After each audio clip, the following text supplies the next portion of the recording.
out! You are no longer welcome here! Burn witch! It's over. She's the one I want now. You will regret this. Let's go inside, darling. Finally, where I belong. The night Marcus Vale brought another woman into his wife's home, he thought he had finally won. His mother had tossed Cassandra into the rain with nothing but a soaked suitcase and a broken heart, and Marcus did not even look back. By morning, his secretary-turned-mistress was wearing Cassandra's robe, drinking from Cassandra's favorite cup, and laughing as if the house had always belonged to her. But Marcus had made one fatal mistake. The quiet wife he dismissed as powerless was not the woman he believed he had married. Cassandra had spent years hiding behind a simple name, protecting a secret empire no one in that family deserved to know about. She was the billionaire CEO of the real estate giant, preparing to decide who would receive the biggest contract of Marcus's career, a $10.8 billion deal that could make or destroy him. And when Marcus walked into that boardroom expecting applause, he found Cassandra seated at the head of the table. What happened next did not just expose his lies. It shattered his future, humbled his family, and forced him to beg the woman he betrayed for forgiveness. But forgiveness was no longer hers to give, or his to demand. Scene 1, the rain outside her own door. At 10:43 on a Thursday night, Cassandra Vale stood on the front steps of her own house while rain ran down the collar of her wool coat. Behind her, the double doors of the Lakewood Heights estate closed with a soft, expensive click. Elena Vale had been careful, even in cruelty. "You need time to think about your attitude," Marcus's mother had said, standing beneath the porch light with her pearls dry. "My son has enough pressure without your accusations." Cassandra looked past Elena into the foyer she had designed, paid for, and furnished before Marcus ever learned the difference between limestone and marble. Amber Pierce stood near the staircase. Marcus's secretary was barefoot on Cassandra's hardwood floor, wearing one of Cassandra's cream cardigans. Her suitcase sat open beside the antique console table. Marcus stood behind Amber with his hands in his pockets. He did not look ashamed, he looked inconvenienced. "You heard my mother," he said. "Go cool off somewhere, we'll talk when you're reasonable." Cassandra did not ask why Amber was there. She did not ask why her husband had allowed another woman to settle into a house Cassandra had bought through a private holding company 3 years before the wedding. She only looked at the rain dripping from the roofline and began to count. 1. Elena had blocked the doorway. 2. Marcus had witnessed it. 3. Amber had moved belongings into the residence. 4. Exterior cameras faced the porch. 5. The deed, purchase agreement, tax records, and trust documents were all inside Cassandra's private office. 6. Marcus did not know the office safe used a separate biometric lock.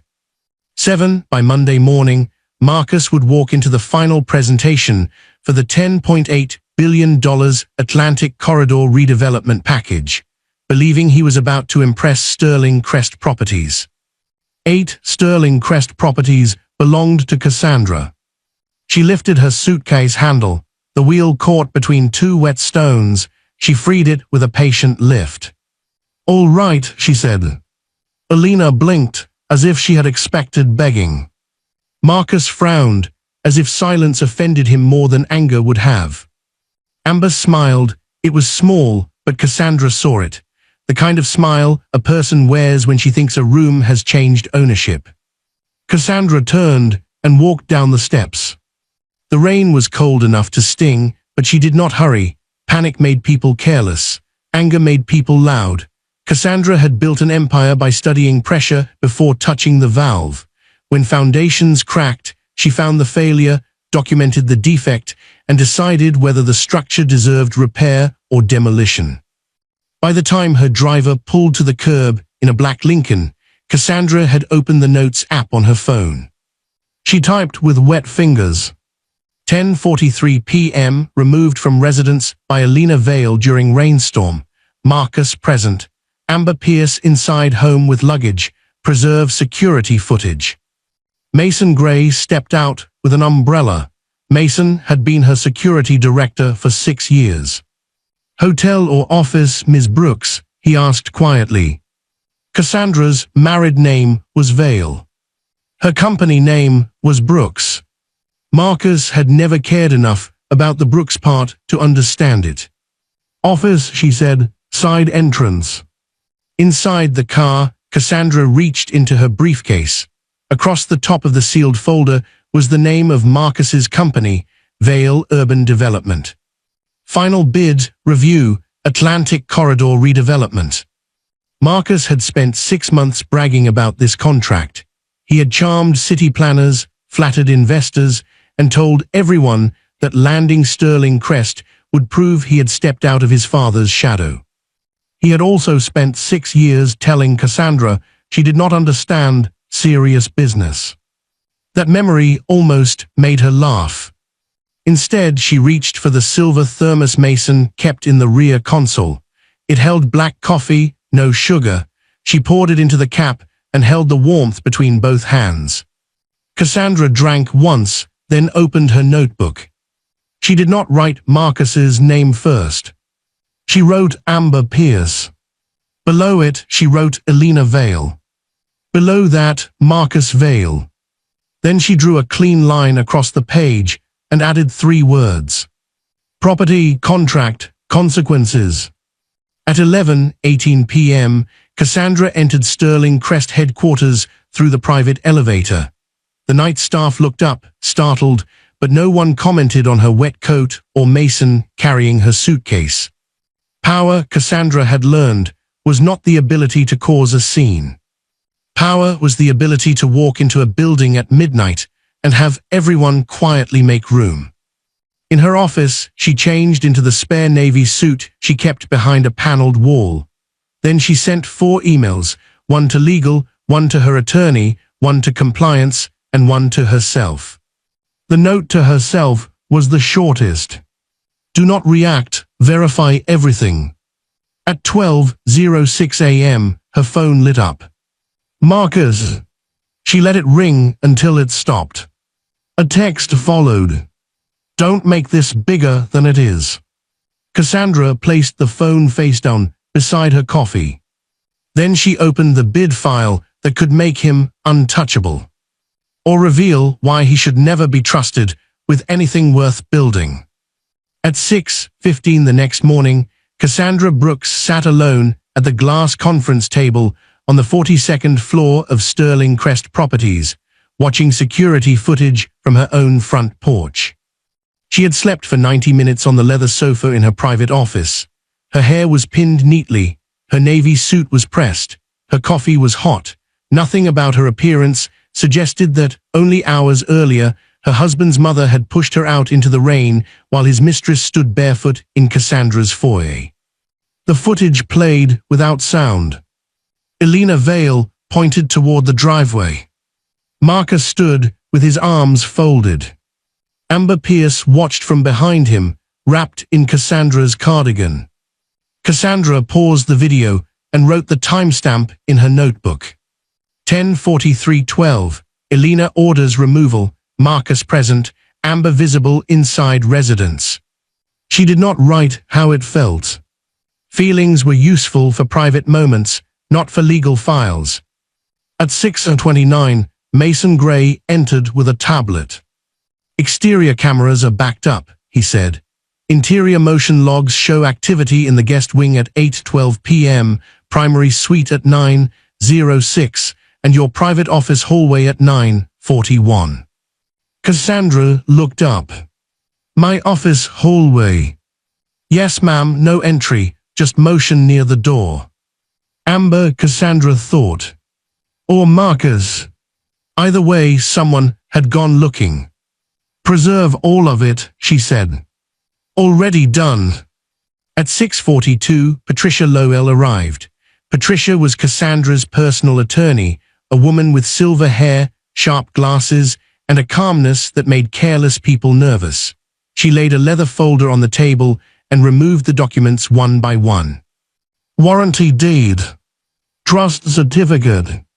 LLC ownership structure. Prenuptial agreement.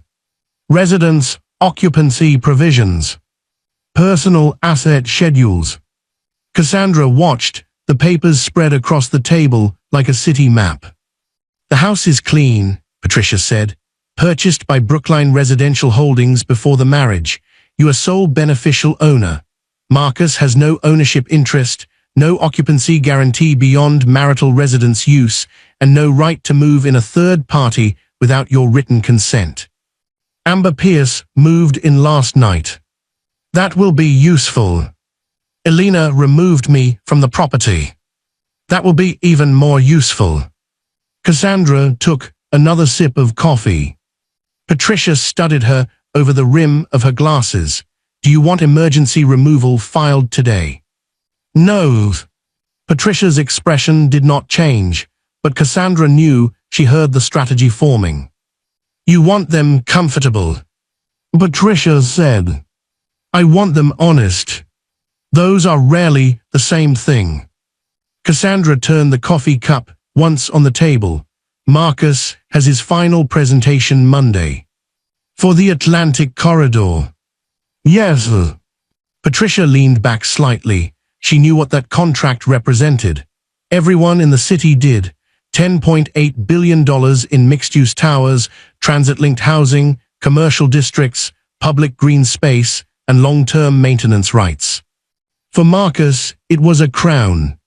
For Cassandra, it was a risk assessment. And he still doesn't know Sterling Crest is yours, Patricia asked. He knows I work in real estate finance. He believes I manage investor relations for someone important. Patricia's mouth tightened. His lack of curiosity has been consistent, Cassandra said.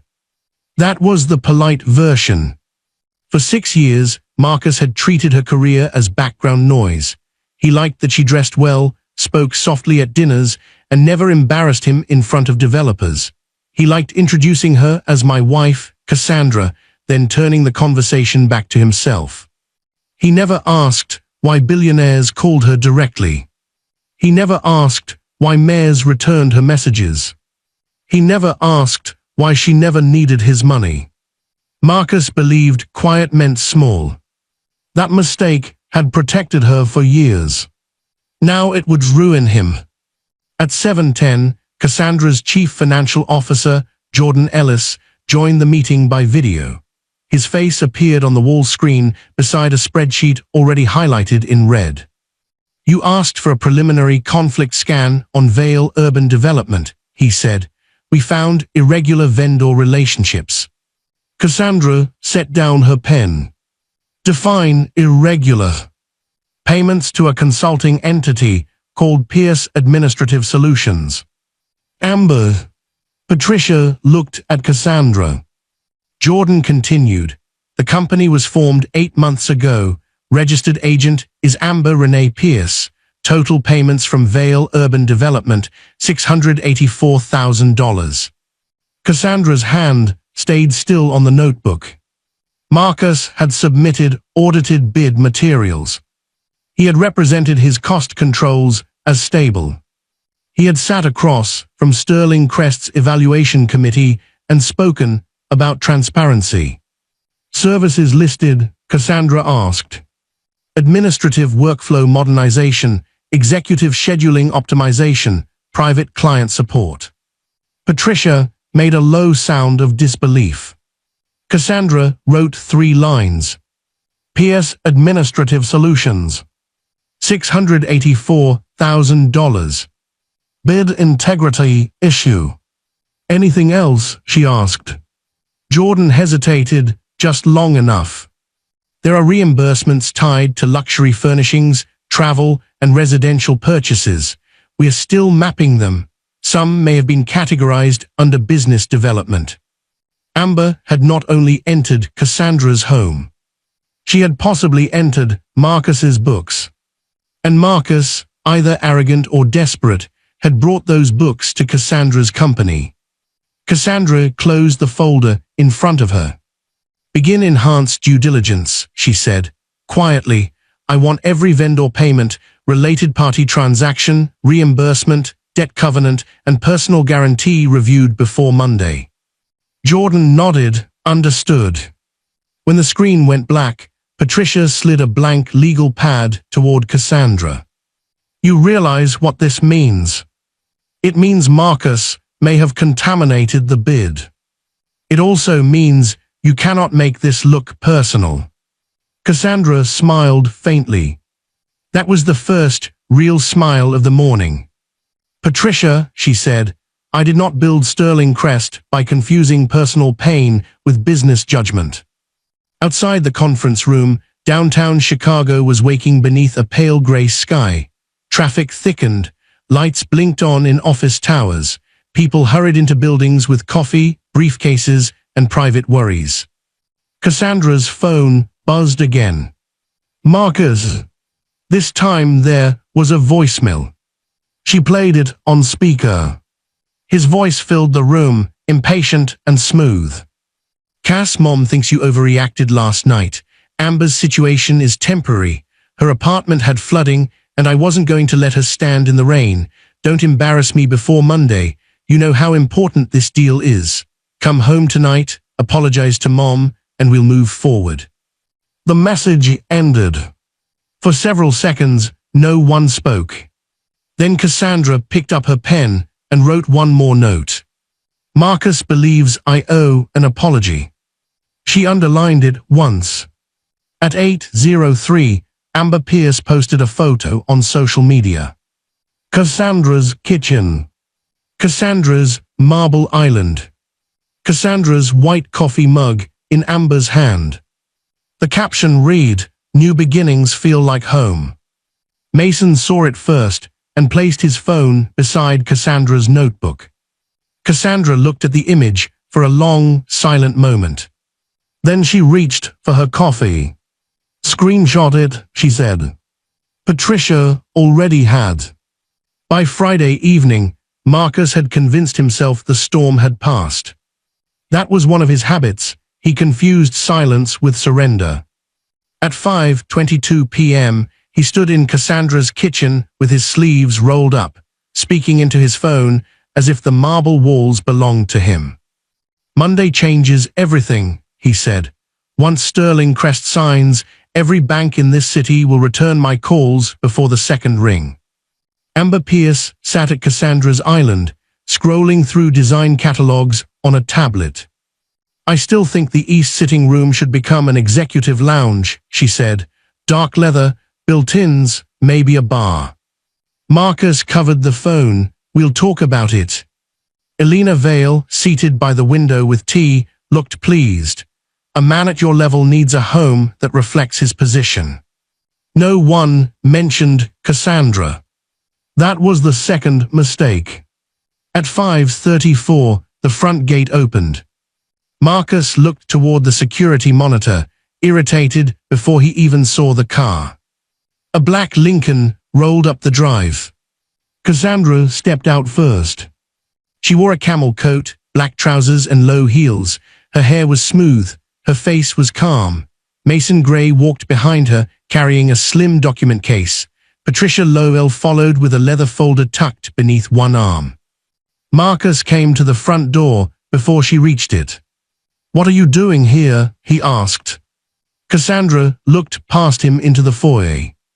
Her foyer. Her staircase. Her chandelier.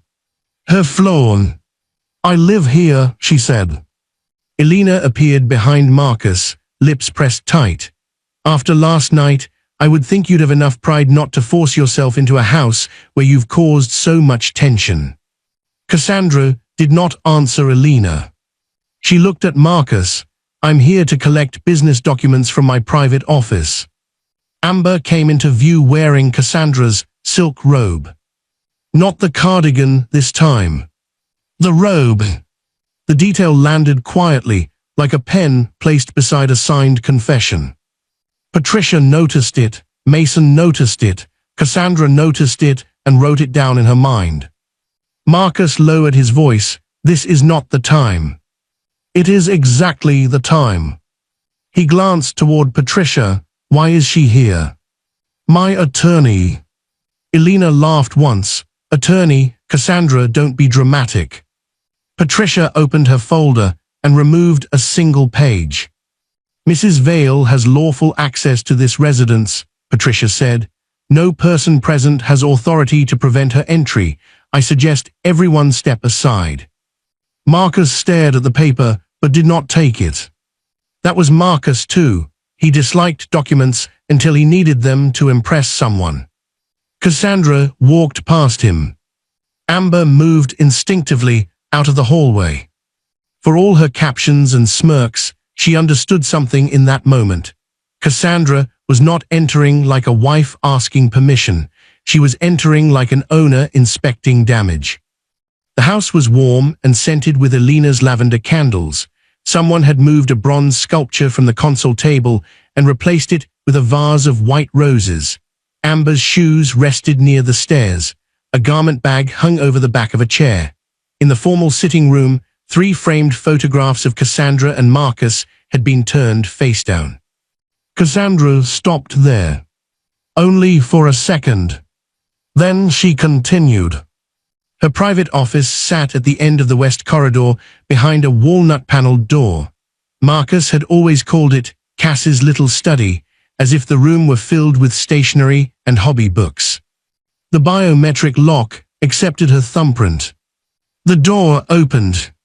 Inside, nothing appeared disturbed, not at first glance. Cassandra stepped in, set her bag on the desk, and turned on the banker's lamp. Mason checked the window lock. Patricia stood by the door. Cassandra opened the wall safe and removed 4 folders. Residence deed. Brookline Residential Holdings Operating Agreement. Prenuptial Agreement. Sterling Crest Conflict Disclosure Notes. Then she opened the lower desk drawer and found the smallest proof of intrusion. A paperclip had been moved from the left side of the tray to the right. Cassandra stared at it. Marcus would never notice something like that. Amber might not either. But Cassandra noticed systems. She noticed placement, order, repetition, absence. Someone had searched the desk. She took a photo. Then another. Then she wrote in her notebook. Office entered or searched. No forced access. Review interior hallway motion logs. Behind her, Marcus appeared in the doorway. Are you seriously documenting paper clips now? He asked. Yes. He gave a short laugh. This is why things got difficult with us. You turn everything into a file. Cassandra closed the drawer gently. Some things become files because people lie. His expression hardened. For a moment, the mask dropped. Not fully, just enough. You need to stop, he said. I have too much riding on Monday. There it was again. Not regret. Not concern. A schedule. Cassandra placed the deed folder into her case. Then you should be careful what follows you into that room. Marcus frowned. What does that mean? She looked at him for the first time with something almost like pity. It means pressure reveals weak structures. He hated that he did not understand. Back in the foyer, Amber had recovered enough to fold her arms. Cassandra, she said softly, I know this feels uncomfortable, but Marcus and I. Cassandra turned to her. Amber stopped. The silence was immediate. Cassandra did not raise her voice. She did not insult her. She did not ask for explanations that would only become performances. She looked at the robe, then at the suitcase near the stairs, then at Amber's bare feet on her hardwood floor. Enjoy the weekend, Cassandra said. Amber blinked. Excuse me. Cassandra walked to the front door. Marcus followed her onto the porch, lowering his voice again. He always lowered his voice when he wanted control without witnesses. Come to the presentation Monday, he said. Sit beside me, smile. After the award, we'll handle this privately. Cassandra opened her umbrella. You want me there Monday? It would look better. The rain had stopped, but water still clung to the hedges and stone steps. Cassandra looked back through the open door at Elena standing in the foyer, Amber behind her in stolen silk, and Marcus between them, confident that image mattered more than truth. Then she smiled faintly. "I'll be there." For the first time all day, Marcus relaxed. He thought he had won a concession. He did not know Cassandra had just confirmed the final scene. By 9:00 that night, enhanced due diligence had uncovered 3 more payments to Amber's shell company, 2 false vendor classifications, and 1 draft email in which Marcus referred to Sterling Crest executives as predictable gatekeepers. Cassandra read the report at her office, kitchen table with coffee beside her, and the deed folder open. At the top of a fresh notebook page, she wrote, "Monday boardroom, let him speak first." Then she underlined the final sentence. "Let the record correct him." Monday morning arrived with the kind of polished sunlight that made glass towers look innocent.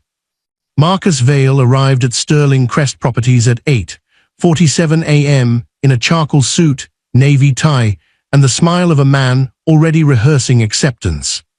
Amber Pierce walked 2 steps behind him, carrying his leather portfolio.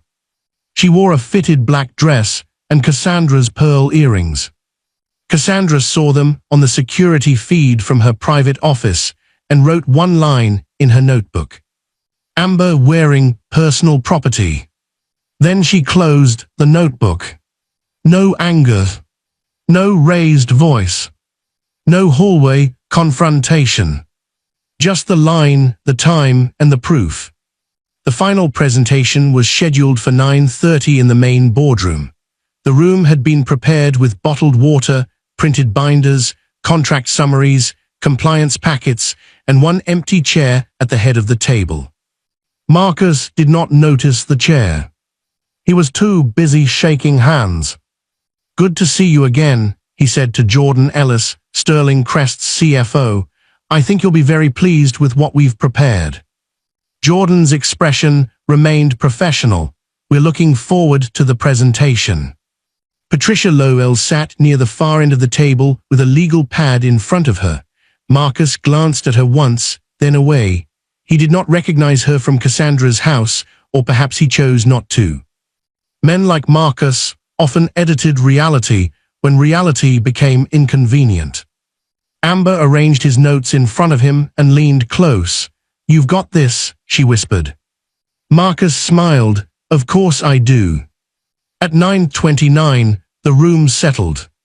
At 9:30 exactly, the double doors opened. Cassandra walked in. For 1 second, Marcus looked pleased. He believed she had obeyed him. He believed she had come to sit beside him, smile through humiliation, and help preserve the image he needed. Then Cassandra continued past the visitor chairs. Past Amber. Past Marcus. Past the presentation screen.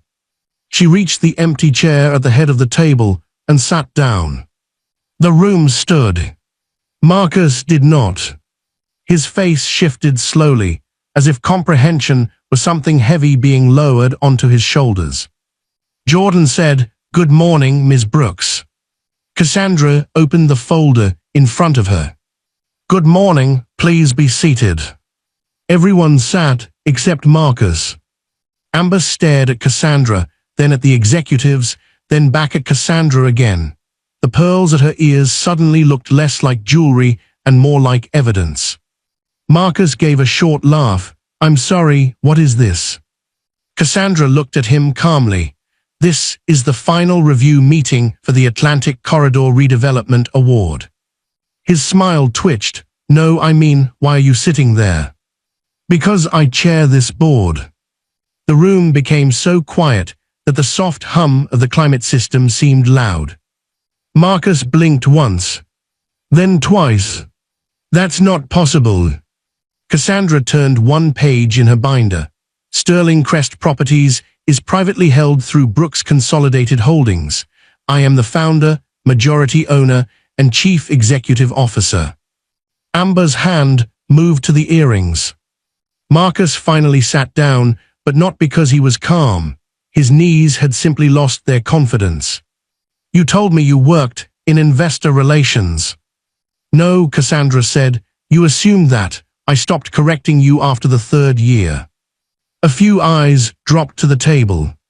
Not out of embarrassment for Cassandra. For Marcus. His arrogance had entered the room before he did. Now it sat beside him like an unpaid debt. Cassandra looked to Jordan. "Proceed with compliance summary." Jordan opened his packet.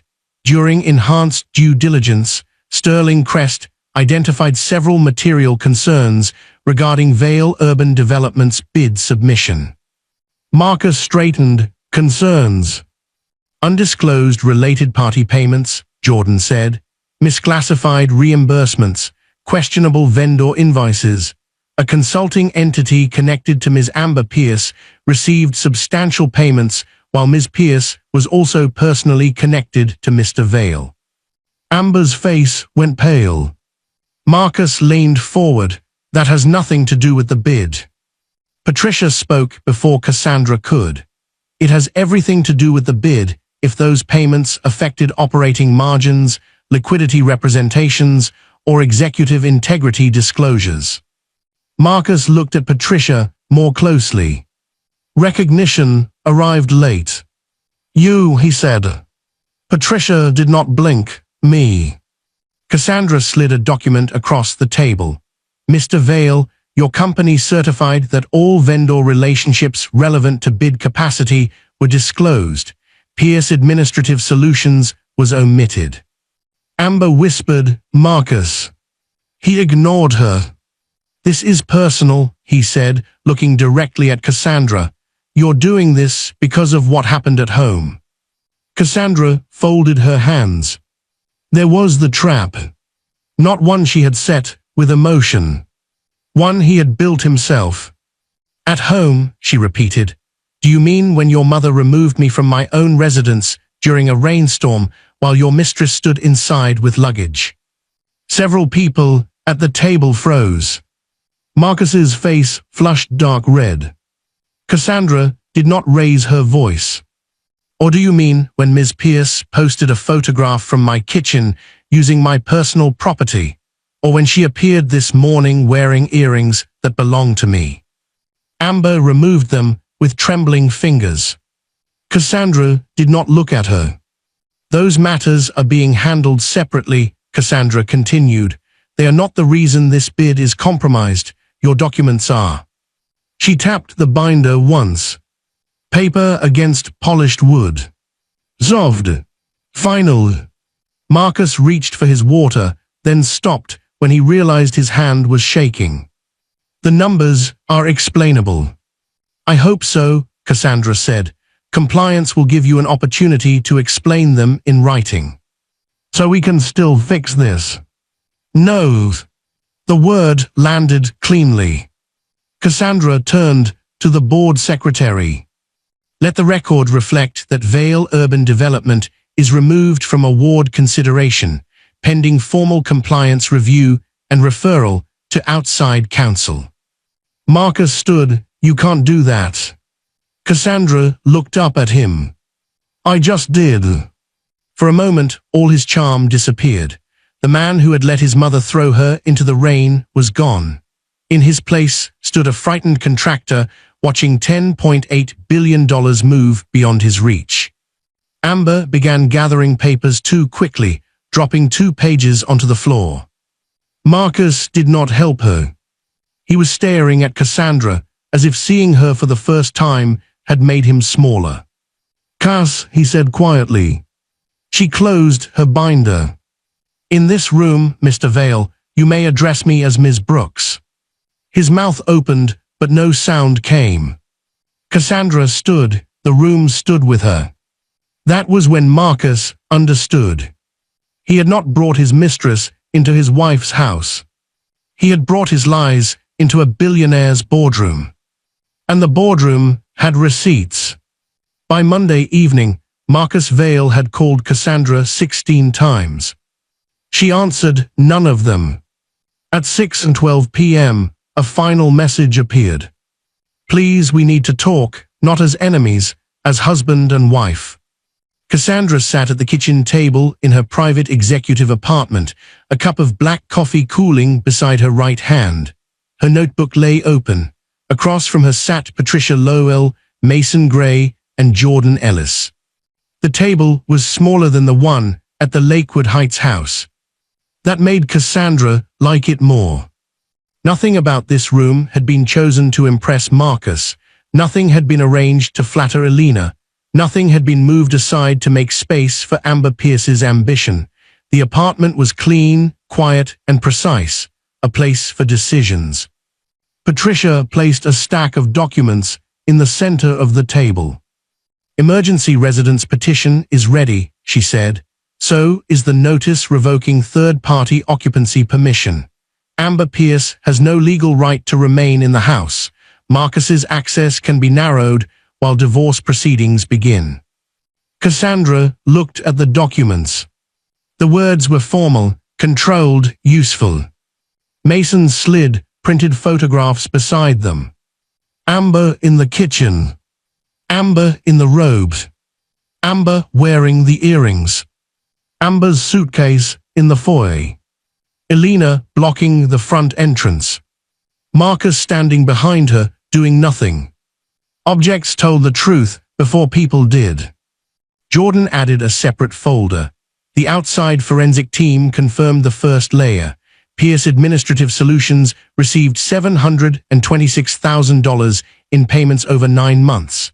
The invoices are vague, repetitive, and unsupported. 3 were approved the same week. Luxury purchases appeared on Amber's personal accounts. From Marcus's company funds, Cassandra asked. Yes, some from operating accounts attached to Vale Urban Development, some from a line of credit referenced in the Atlantic Corridor bid package. Patricia's eyes sharpened. That strengthens the compliance referral, she said. Jordan nodded. There's more. We found a private savings account opened in Amber's name with Marcus listed as an authorized contact. Large deposits followed each consulting payment. Cassandra wrote carefully. Hidden reserve, possible diversion, confirm source. She did not write betrayal. That word was too small now. Marcus had not simply humiliated her. He had misused his company, misrepresented his finances, and dragged the lie into a contract that would have shaped entire neighborhoods. He had treated people, property, and paperwork as if they existed to serve his appetite. That was not passion. That was rot. At 7:03 p.m., Patricia's phone buzzed. She read the message and looked up. Marcus's attorney is asking for a private settlement conversation. No. He says Marcus is willing to apologize. Cassandra looked at the coffee cup. An apology after exposure was not the same as remorse. Marcus had not begged when she stood in the rain. He had not called Amber a mistake when she sat in Cassandra's kitchen. He had not defended Cassandra when Elena humiliated her. He wanted the contract back. He wanted the house quiet. He wanted the story contained. No private conversation, Cassandra said, everything through counsel. Mason's phone buzzed next. He glanced down, security alert from the Lakewood Heights residence. Marcus, Elena, and Amber are all present. 2 movers arrived 15 minutes ago. Cassandra slowly lifted her eyes. Movers. Mason turned the tablet toward her. The gate camera showed a white moving truck parked in the driveway. 2 men carried boxes from the side entrance. Amber stood beneath the porch roof, pointing toward the east wing. The east wing. Cassandra's library. Her late father's desk was in that room. For the first time all day, something cold moved behind Cassandra's ribs. She rose. Patricia did too, Cassandra. I'm going to the house. We can send officers with the notice. I know. And you do not need to be present. Cassandra buttoned her coat. Yes, I do. At 7:41 p.m., Cassandra's Lincoln pulled into the driveway behind the moving truck. Rain had started again, lighter this time, not a storm, just enough to make the stone shine. Marcus came out first. His tie was gone, his face pale with the exhaustion of a man whose future had broken before lunch. "Cass," he said, hurrying down the steps. "Thank God, please just listen." Cassandra stepped out beneath Mason's umbrella. Patricia followed with the legal packet. Elena appeared at the doorway, rigid and offended.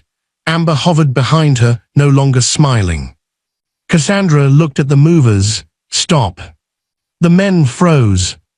Marcus turned quickly. "It's just temporary storage," Amber needed. "No," Cassandra said. "One word. Quiet. Enough."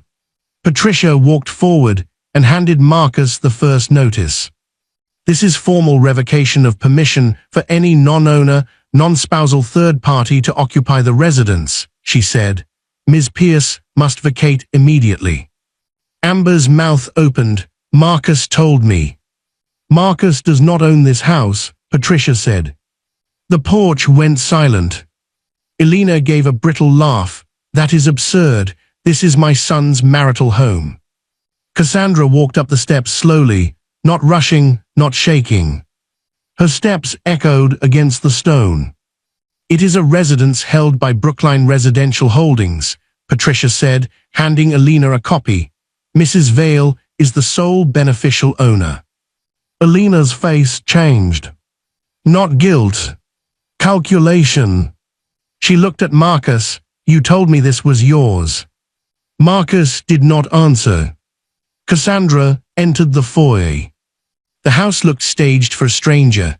Amber's boxes lined the wall. One was labeled Master Bedroom, another East Library, another, Cassandra's eye caught with perfect clarity, Office Decor.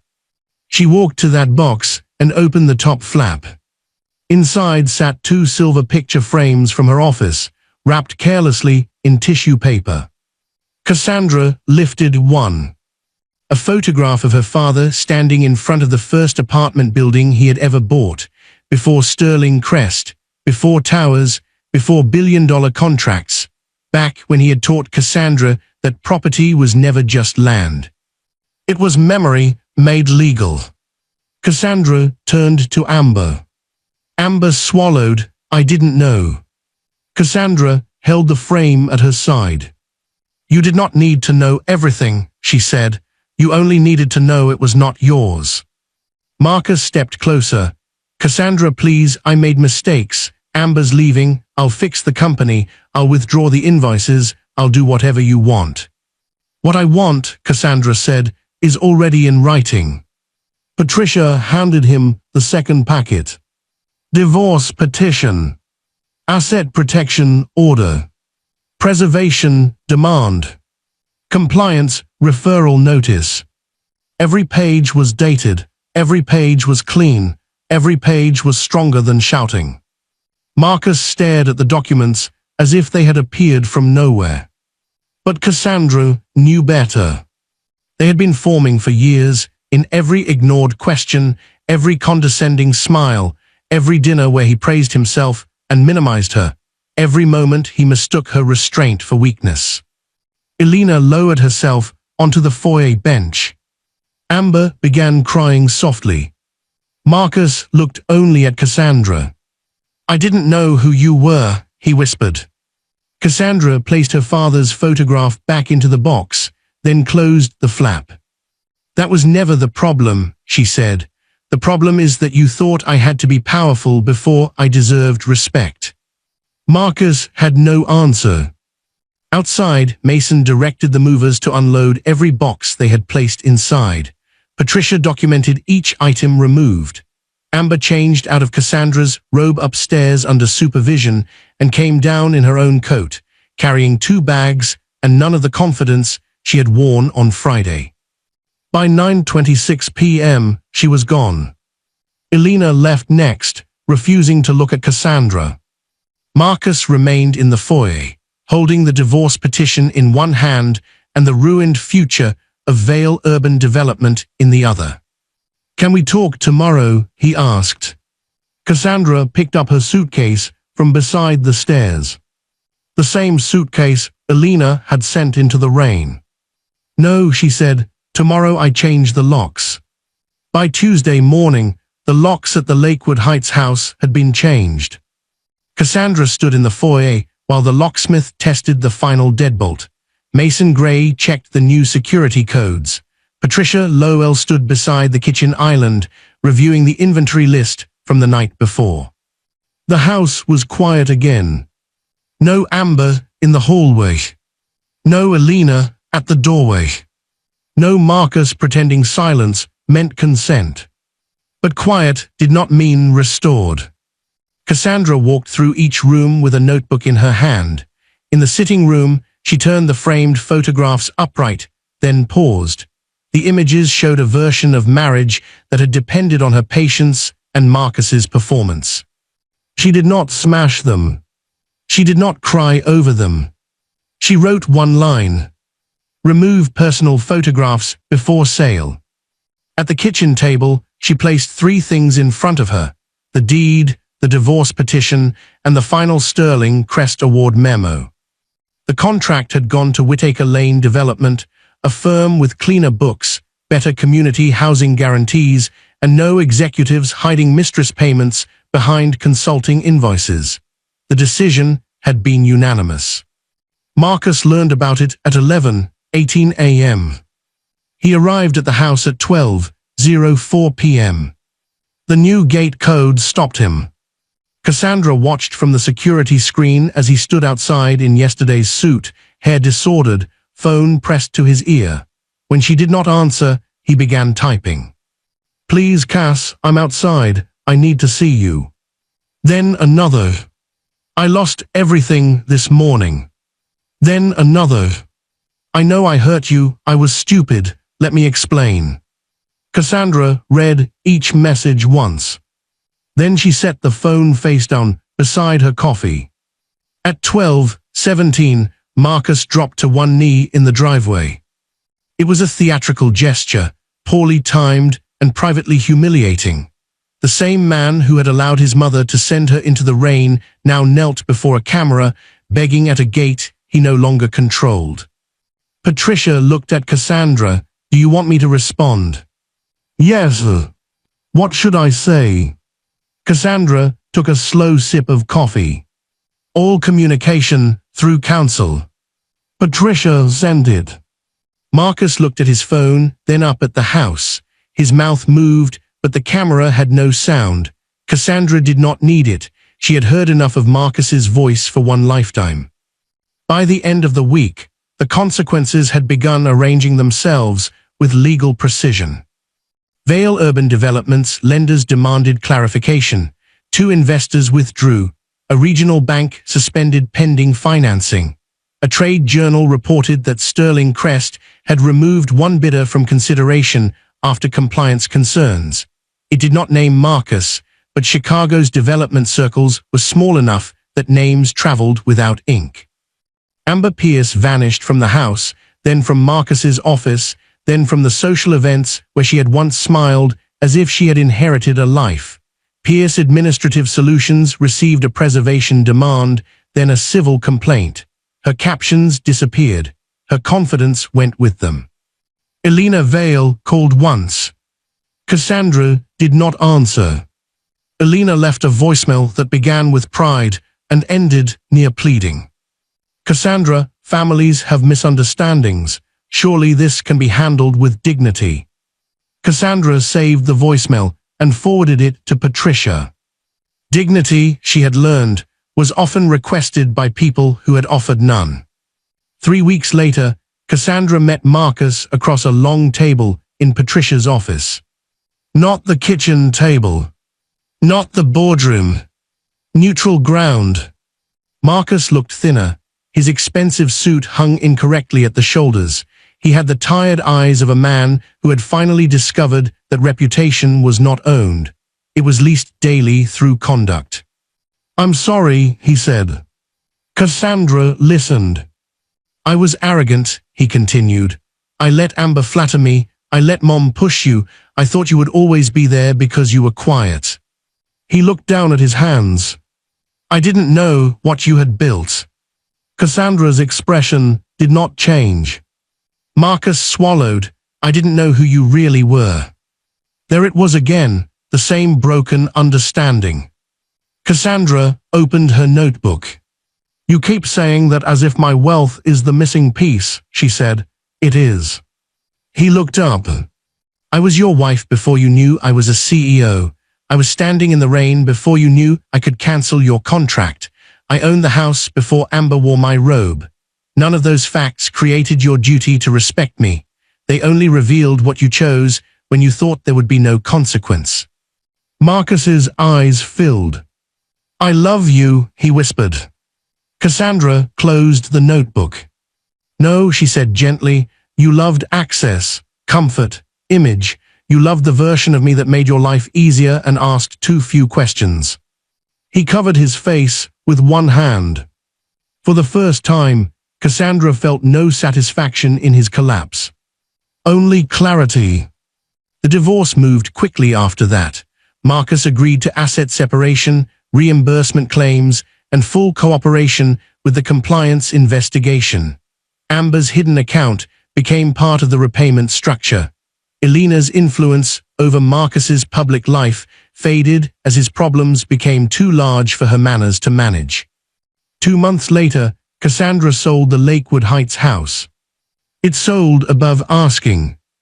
On the final morning, she walked through it alone. Her heels clicked softly against the hardwood floor. In the kitchen, sunlight touched the marble island where Amber had once held Cassandra's mug and mistaken occupation for ownership. Cassandra placed the keys in an envelope.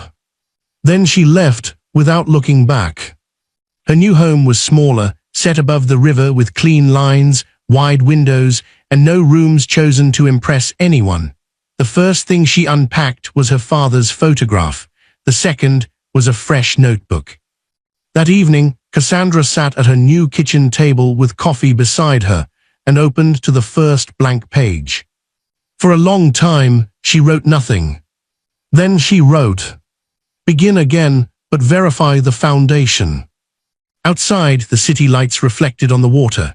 Somewhere, Marcus Vale was learning that forgiveness could not be demanded like a contract extension. Somewhere, Amber Pierce was learning that stolen rooms never become home. Somewhere, Elena Vale was learning that a woman standing quietly in the rain might own the entire storm. And Cassandra Brooks, billionaire CEO, betrayed wife, and rightful owner of her own life, turned the page.